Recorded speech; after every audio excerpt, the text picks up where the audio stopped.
Bienvenue sur Bible 365.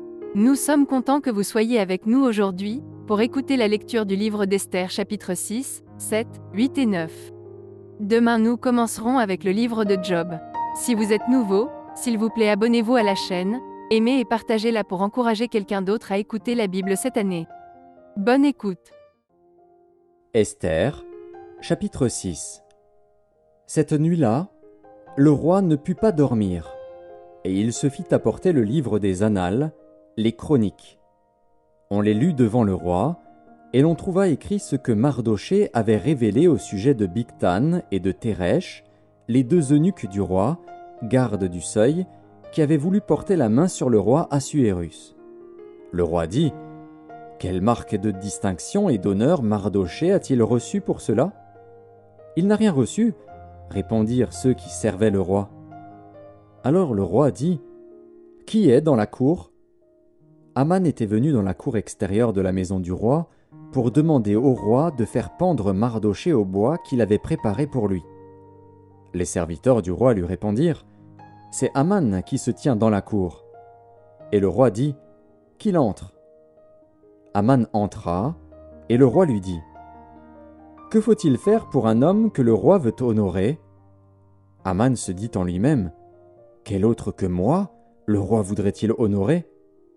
Et Aman répondit au roi : « Pour un homme que le roi veut honorer, il faut prendre le vêtement royal dont le roi se couvre et le cheval que le roi monte et sur la tête duquel se pose une couronne royale.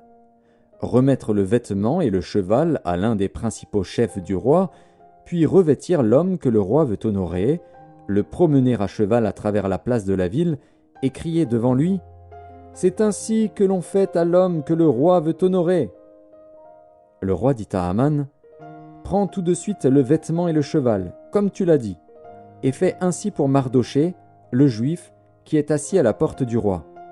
Ne néglige rien de tout ce que tu as mentionné. » Et Aman prit le vêtement et le cheval, il revêtit Mardochée, il le promena à cheval à travers la place de la ville, et il cria devant lui : « C'est ainsi que l'on fait à l'homme que le roi veut honorer. » Mardochée retourna à la porte du roi, et Aman se rendit en hâte chez lui, désolé et la tête voilée. Aman raconta à Zeresh, sa femme, et à tous ses amis, tout ce qui lui était arrivé. Et ses sages, et Zeresh, sa femme, lui dirent : « Si Mardochée, devant lequel tu as commencé de tomber, est de la race des Juifs, tu ne pourras rien contre lui, mais tu tomberas devant lui. » Comme il lui parlait encore, les eunuques du roi arrivèrent et conduisirent aussitôt Aman au festin qu'Esther avait préparé. Esther, chapitre 7. Le roi et Aman allèrent au festin chez la reine Esther. Ce second jour, le roi dit encore à Esther, pendant qu'on buvait le vin : « Quelle est ta demande, reine Esther ? Elle te sera accordée. Que désires-tu ? Quand ce serait la moitié du royaume, tu l'obtiendras. » La reine Esther répondit : « Si j'ai trouvé grâce à tes yeux, ô roi, et si le roi le trouve bon, accorde-moi la vie. Voilà ma demande. Et sauve mon peuple. Voilà mon désir. Car nous sommes vendus, moi et mon peuple, pour être détruits, égorgés, anéantis.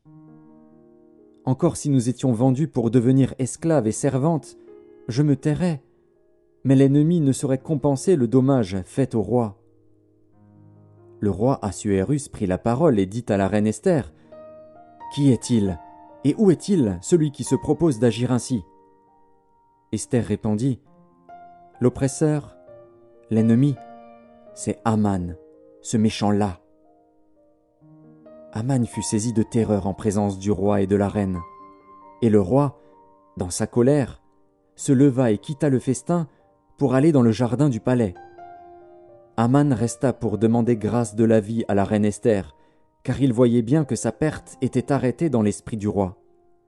Lorsque le roi revint du jardin du palais dans la salle du festin, il vit Aman qui s'était précipité vers le lit sur lequel était Esther, et il dit : « Serait-ce encore pour faire violence à la reine, chez moi, dans le palais ?» Dès que cette parole fut sortie de la bouche du roi, on voila le visage d'Aman. Et Harbona, l'un des eunuques, dit en présence du roi, « Voici, le bois préparé par Aman pour Mardochée, qui a parlé pour le bien du roi, est dressé dans la maison d'Aman, à une hauteur de 50 coudées. » Le roi dit, « Qu'on y pende Aman. » Et l'on pendit Aman au bois qu'il avait préparé pour Mardochée. Et la colère du roi s'apaisa. Esther, chapitre 8. En ce même jour, le roi Assuérus donna à la reine Esther la maison d'Aman, l'ennemi des Juifs. Et Mardochée parut devant le roi, car Esther avait fait connaître la parenté qui l'unissait à elle. Le roi ôta son anneau, qu'il avait repris à Aman, et le donna à Mardochée. Esther, de son côté, établit Mardochée sur la maison d'Aman. Puis Esther parla de nouveau en présence du roi. Elle se jeta à ses pieds, elle pleura, elle le supplia d'empêcher les effets de la méchanceté d'Aman, la Gagite, et la réussite de ses projets contre les Juifs. Le roi tendit le sceptre d'or à Esther, qui se releva et resta debout devant le roi. Elle dit alors, « Si le roi le trouve bon et si j'ai trouvé grâce devant lui, si la chose paraît convenable au roi et si je suis agréable à ses yeux, qu'on écrive pour révoquer les lettres conçues par Aman, fils d'Amédatha, la Gagite, et écrites par lui dans le but de faire périr les Juifs qui sont dans toutes les provinces du roi. Car comment pourrais-je voir le malheur qui atteindrait mon peuple, et comment pourrais-je voir la destruction de ma race ?» Le roi Assuérus dit à la reine Esther et au juif Mardochée, « Voici, j'ai donné à Esther la maison d'Aman, et il a été pendu au bois pour avoir étendu la main contre les Juifs. Écrivez donc en faveur des Juifs comme il vous plaira, au nom du roi, et scellez avec l'anneau du roi. Car une lettre écrite au nom du roi et scellée avec l'anneau du roi ne peut être révoquée. » Les secrétaires du roi furent appelés en ce temps, le 23e jour du 3e mois, qui est le mois de Sivan, et l'on écrivit, suivant tout ce qui fut ordonné par Mardochée, aux Juifs, aux satrapes, aux gouverneurs et aux chefs des 127 provinces situées de l'Inde à l'Éthiopie, à chaque province selon son écriture, à chaque peuple selon sa langue, et aux Juifs selon leur écriture et selon leur langue. On écrivit au nom du roi Assuérus, et l'on scella avec l'anneau du roi.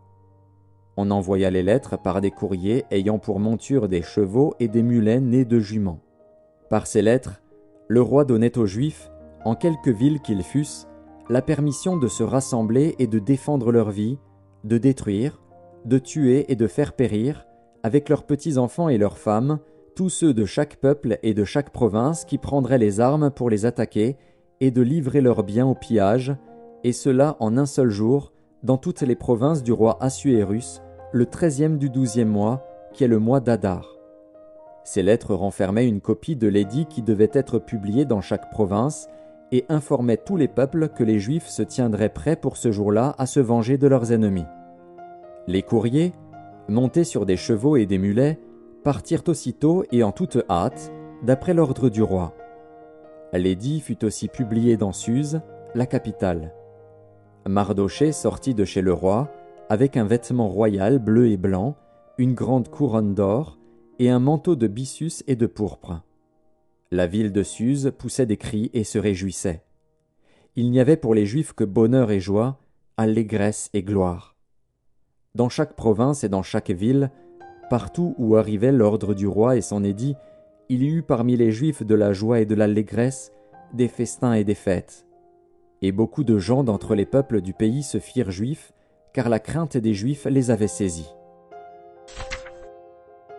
Esther, chapitre 9. Au 12e mois, qui est le mois d'Adar, le 13e jour du mois, jour où devait s'exécuter l'ordre et l'édit du roi, et où les ennemis des Juifs avaient espéré dominer sur eux, ce fut le contraire qui arriva, et les Juifs dominèrent sur leurs ennemis. Les Juifs se rassemblèrent dans leur ville, dans toutes les provinces du roi Assuérus, pour mettre la main sur ceux qui cherchaient leur perte. Et personne ne put leur résister, car la crainte qu'on avait d'eux s'était emparée de tous les peuples. Et tous les chefs des provinces, les satrapes, les gouverneurs, les fonctionnaires du roi, soutinrent les Juifs, à cause de l'effroi que leur inspirait Mardochée. car Mardochée était puissant dans la maison du roi, et sa renommée se répandait dans toutes les provinces, parce qu'il devenait de plus en plus puissant. Les Juifs frappèrent à coups d'épée tous leurs ennemis, ils les tuèrent et les firent périr. Ils traitèrent comme il leur plut ceux qui leur étaient hostiles. Dans Suse, la capitale, les Juifs tuèrent et firent périr 500 hommes, et ils égorgèrent Parchandata, Dalphon, Aspata, Porata, Adalia, Aridata, Parmashta, Arisaï, Aridaï et Vagezata, les 10 fils d'Aman, fils d'Amédata, l'ennemi des Juifs. Mais ils ne mirent pas la main au pillage. Ce jour-là, le nombre de ceux qui avaient été tués dans Suse, la capitale, parvint à la connaissance du roi. Et le roi dit à la reine Esther, « Les Juifs ont tué et fait périr dans Suse, la capitale, 500 hommes et les 10 fils d'Aman. Qu'auront-ils fait dans le reste des provinces du roi?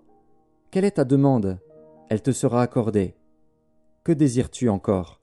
Tu l'obtiendras. » Esther répondit, « Si le roi le trouve bon, qu'il soit permis aux Juifs qui sont à Suse d'agir encore demain selon le décret d'aujourd'hui, et que l'on pende au bois les 10 fils d'Aman. » Et le roi ordonna de faire ainsi. L'édit fut publié dans Suse. On pendit les 10 fils d'Aman. Et les Juifs qui se trouvaient à Suse se rassemblèrent de nouveau le 14e jour du mois d'Adar, et tuèrent dans Suse 300 hommes. Mais ils ne mirent pas la main au pillage. Les autres Juifs qui étaient dans les provinces du roi se rassemblèrent et défendirent leur vie. Ils se procurèrent du repos en se délivrant de leurs ennemis, et ils tuèrent 75 000 de ceux qui leur étaient hostiles. Mais ils ne mirent pas la main au pillage. Ces choses arrivèrent le 13e jour du mois d'Adar. Les Juifs se reposèrent le 14e, et ils en firent un jour de festin et de joie. Ceux qui se trouvaient à Suse, s'étant rassemblés le 13e jour et le 14e jour, se reposèrent le 15e, et ils en firent un jour de festin et de joie. C'est pourquoi les Juifs de la campagne, qui habitent des villes sans murailles, font du 14e jour du mois d'Adar un jour de joie, de festin et de fête, où l'on s'envoie des portions les uns aux autres. Mardochée écrivit ces choses, et il envoya des lettres à tous les Juifs qui étaient dans toutes les provinces du roi Assuérus, au près et au loin. Il leur prescrivait de célébrer chaque année le 14e jour et le 15e jour du mois d'Adar, comme les jours où ils avaient obtenu du repos en se délivrant de leurs ennemis, de célébrer le mois où leur tristesse avait été changée en joie et leur désolation en jours de fête, et de faire de ces jours des jours de festin et de joie, où l'on s'envoie des portions les uns aux autres et où l'on distribue des dons aux indigents. Les Juifs s'engagèrent à faire ce qu'ils avaient déjà commencé et ce que Mardochée leur écrivit. Car Aman, fils d'Amédata, l'Agagite, ennemi de tous les Juifs, avait formé le projet de les faire périr, et il avait jeté le pur, c'est-à-dire le sort, afin de les tuer et de les détruire. Mais Esther, s'étant présentée devant le roi ordonna par écrit de faire retomber sur la tête d'Aman le méchant projet qu'il avait formé contre les Juifs, et de le pendre au bois, lui et ses fils. C'est pourquoi on appela ces jours Purim, du nom de Pur. D'après tout le contenu de cette lettre, d'après ce qu'ils avaient eux-mêmes vu et ce qui leur était arrivé, les Juifs prirent pour eux, pour leur postérité et pour tous ceux qui s'attacheraient à eux, la résolution et l'engagement irrévocable de célébrer chaque année ces 2 jours, selon le mode prescrit et au temps fixé. Ces jours devaient être rappelés et célébrés de génération en génération, dans chaque famille, dans chaque province et dans chaque ville. Et ces jours de Purim ne devaient jamais être abolis au milieu des Juifs, ni le souvenir s'en effacer parmi leurs descendants. La reine Esther, fille d'Apikaïl, et le Juif Mardochée écrivirent d'une manière pressante une seconde fois pour confirmer la lettre sur les Purim.